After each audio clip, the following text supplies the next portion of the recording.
ശബരിമല ശില്പപാളികളിൽ സ്വർണം പൂശിയ ശേഷം ബാക്കി വന്ന മുഴുവൻ സ്വർണവും ഉണ്ണികൃഷ്ണൻ പോറ്റിക്ക് കൈമാറിയെന്ന് ആവർത്തിച്ച് smart creation CEO Pankaj Bhandari.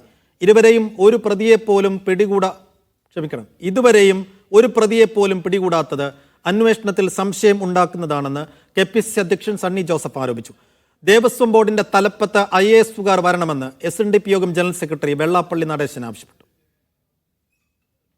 ശബരിമലയിലെ ദ്വാരപാലക ശില്പങ്ങളിലെയും ശ്രീകോവിലിലെ കട്ടളപ്പാളിയിലെയും സ്വർണം ഒരുക്കിയത് ചെന്നൈയിലെ സ്മാർട്ട് ക്രിയേഷൻസിലാണ്. ചെമ്പുപാളികളിൽ വീണ്ടും സ്വർണം പൂശി 420 ഗ്രാം സ്വർണം ബാക്കി വന്നെന്നും ഇത് ഉണ്ണികൃഷ്ണൻ പോറ്റിക്ക് കൈമാറിയെന്നുമാണ് പങ്കജ് ഭണ്ഡാരി ആവർത്തിക്കുന്നത്.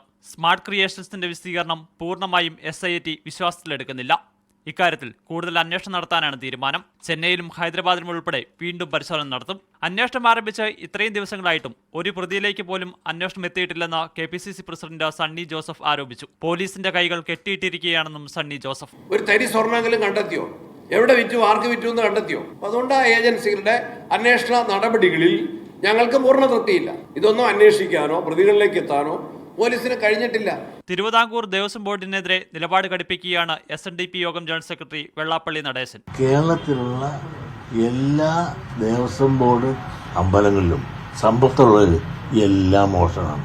ഒരുപാട് കള്ളന്മാരുടെ കണ്ണികളും ഇങ്ങനെ കിടക്കുകയാണ്. സ്വർണ്ണക്കൊള്ളയുമായി ബന്ധപ്പെട്ട് ദേവസ്വം ബോർഡ് ആസ്ഥാനത്ത് നടക്കം ശേഖരിച്ച രേഖകളുടെ പരിശോധന SIT തുടരുകയാണ്. ഇത് പൂർത്തിയാക്കിയ ശേഷമാകും പ്രതികളെ ചോദ്യം ചെയ്യുക. മീഡിയ 1 തിരുവനന്തപുരം.